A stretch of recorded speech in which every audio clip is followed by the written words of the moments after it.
Homemade chocolate recipe simple method.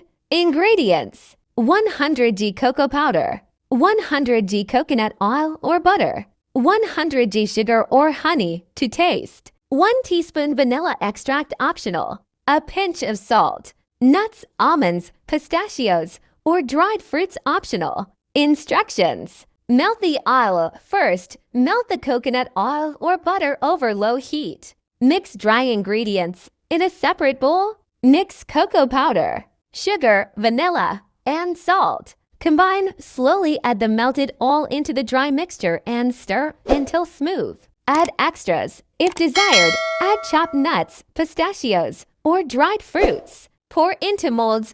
Pour the mixture into chocolate molds or a small container. Chill. Place in the fridge for 1 to 2 hours until firm. Done. Your delicious homemade natural chocolate is ready to enjoy.